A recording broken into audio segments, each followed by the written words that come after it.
అందరికీ నమస్తే. ఒక తండ్రికి సంబంధించి ఒక కొడుకు అభిప్రాయాలు ఇక్కడ మీతో షేర్ చేసుకునే ప్రయత్నం చేస్తాను. సో పెద్దలారా, మిత్రులారా, ఈ ఒక నాన్న మీద కొడుకు అభిప్రాయాలు వివిధ వయసులలో ఈ విధంగా ఉంటుంది. 4 సంవత్సరాల వయసులో మా నాన్న గొప్పవాడని ఉంటుంది. 6 సంవత్సరాల వయసులో మా నాన్నకు అన్నీ తెలుసు అనేది ఉంటుంది. 12 సంవత్సరాల వయసులో నాన్న మంచివాడు, కోపం ఎక్కువ అనిపిస్తుంది.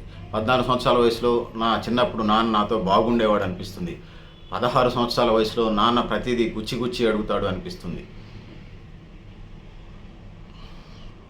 18 సంవత్సరాల వయసులో ఏదడిగినా వద్దంటాడు, నాన్నకి బయట ప్రపంచం తెలియదనిపిస్తుంది. 20 సంవత్సరాలు నా వల్ల కావడం లేదు, అమ్మ నాన్నతో ఎలా ఏగుతుందో అనుకుంటాడు. 30 సంవత్సరాలు వచ్చేసరికి తనకే ఒక కొడుకు పుడతాడు, నా కొడుకు అలా భరించలేకపోతున్నాను అనుకుంటాడు. 40 సంవత్సరాలు వచ్చేసరికి నాన్న నన్ను ఎంతో క్రమశిక్షణతో పెంచాడు అనుకుంటాడు. 40 సంవత్సరాలు వచ్చేసరికి ఈ పరిస్థితి ఉంటే నేను కూడా నా పిల్లల్ని, అంటే 40 సంవత్సరాల వయసులో నాన్న నన్ను చాలా క్రమశిక్షణతో పెంచాడు, నా పిల్లల్ని నేను కూడా అలా పెంచాలి అని అనుకుంటాడు. 50 సంవత్సరాలు వచ్చేసరికి ఒకసారి ఆచరణలోకి వస్తుంది, మమ్మల్ని పెంచడానికి నాన్న ఎన్ని కష్టాలు పడ్డాడనే ఫీల్ కలుగుతూ ఉంది. 60 సంవత్సరాలకు వచ్చేసరికి మా నాన్న అంత గొప్పవాడు, మా నాన్న రియల్ హీరో, అంత గొప్పవాడు ఎవరూ లేరనే ఫీల్ కలుగుతూ ఉంది. మానవ జీవితంలో పిల్లల పట్ల ఆ విధంగా ఉంటుంది. సో పిల్లల్ని చదివించి ప్రయోజకులను చేయాల్సిన బాధ్యత అందరి మీద ఉంటుంది. సో మారుతున్న సమాజంలో, సమాజ క్రమంలో ముఖ్యంగా నాన్న గురించే ఈ వీడియో చేసినప్పుడు చాలామంది గతంలో కేవలం పేరెంట్స్ అని కొన్ని అర్పణ హోమ్స్ అవి వెళ్తూ ఉంటుంటాం. తల్లిదండ్రులు లేనటువంటి పిల్లలు కూడా ఉంటారు. సెమీ అర్పన్స్, తల్లి ఉండి తండ్రి లేక, తండ్రి ఉండి తల్లి లేకుంటారు. అందుకోసం వాళ్ళ మేనమామలు, బాబాయిలు, నాయనమ్మలు, అమ్మమ్మలు వాళ్ళని పెంచుతూ ఉంటారు, తాతయ్యలు.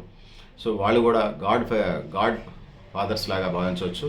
ప్రభుత్వం కూడా అర్బన్ హోమ్స్కి వచ్చినప్పుడు ప్రధానంగా ఈ కర్తవ్యాలను పెద్ద ఎత్తున నిర్మించి ప్రయోజకులను చేస్తూ ఉంది. అందులో ఎన్జిఓల పాత్ర కూడా తక్కువేం లేదు. ఆ విధంగా ముందుకు పోతున్న క్రమంలో నాన్న ఉండి మంచిగా కుటుంబ వ్యవస్థ ఉండి, కుటుంబ వ్యవస్థే భారతీయ సమాజానికి ఒక బేస్ మట్టం లాంటిది, పునాది రాయి లాంటిది, పునాదులు లాంటిది అని చెప్పొచ్చు. ఆ పునాదులు కుటుంబ వ్యవస్థని కంటిన్యూ చేసుకుంటా ముందుకు పోయినప్పుడు ఏ సమాజమైనా బాగుంటుంది. ఆ విధంగా ముందుకు పోవాల్సిన అవసరం అయితే ఉన్నది. సో నాన్నకి సంబంధించిన గొప్పతనం చెప్పడం ఈ వీడియో అయినప్పటికీ కూడా నాన్న లేనటువంటి వాళ్ళు కూడా చాలామంది ఉంటారు. చిన్నప్పుడే తండ్రి చనిపోవడం, చిన్నప్పుడే తల్లి చనిపోవటం, లేకపోతే వాళ్ళు పేరెంట్ కేరింగ్లో పెరగడం. చాలామంది అర్బన్ హోమ్స్లో, సెమీ అర్బన్ హోమ్స్లో, ఎన్జిఓస్ నడిపేటువంటి సంస్థల్లో వాళ్ళు పెరిగి పెద్దవాళ్ళే చాలామంది ప్రయోజకులైనటువంటి సందర్భాన్ని మనం చూస్తూ ఉన్నాం. సో ఏది అయినప్పటికీ కూడా నాన్న ఉన్న వాళ్ళకి సంబంధించింది. సో చాలామంది గాడ్ ఫాదర్స్ ఉంటారు. తల్లి తండ్రి లేకపోయినా, హోమ్ లేకపోయినా కొంతమంది చాలామందిని అడాప్ట్ చేసుకొని సాదుతున్నటువంటి సందర్భాన్ని మనం చూస్తున్నాం, చదివిస్తున్నటువంటి సందర్భాన్ని చూస్తూ ఉన్నాం. ఇట్లాంటి ప్రేమైకపూర్వకమైనటువంటి సమాజ నిర్మాణం. ఎందుకంటే వాళ్ళ కడుపును పుట్టకపోయినా వాళ్ళకి బాగోగులు చూసుకునేటువంటి వాళ్ళు హోమ్స్లో, అనాథ శరణాలయాల్లో నేను చాలామందిని చూశాను. సో వాళ్ళందరికీ పేరు పేరున వందల వేల కోట్ల నమస్కారాలు తెలియజేసుకుంటూ, సో సమాజ నిర్మాణంలో ఎవరి పాత్ర వాళ్ళు నిర్వర్తించాలని చెప్పేసి, ముఖ్యంగా డిపెండెన్స్ మీద ఏదైతే ఉందో అనాథలు, అనార్థులు, దీనులు, ఎంఆర్ సంబంధించినటువంటి మెంటల్లీ రిటైర్డ్కి సంబంధించినటువంటి పిల్లలు కానీ, పెద్దవాళ్ళు కానీ, వీళ్ళందరినీ సాదుకోవాల్సినట్టు, ముఖ్యంగా చిన్నపిల్లల్ని, వృద్ధులను కూడా వీళ్ళందరినీ సాదుకోవాల్సినట్టు అవసరం అయితే సమాజం మీద ఉంది. ముఖ్యంగా ఎన్జిఓస్, ఎన్వైకేల మీద ఉంది. ముఖ్యంగా ఎన్జిఓస్ కీలక పాత్ర రాష్ట్ర వ్యాప్తంగా, దేశవ్యాప్తంగా, ఇంటర్నేషనల్ లెవెల్లో కూడా పెద్ద ఎత్తున చేస్తున్నాయి.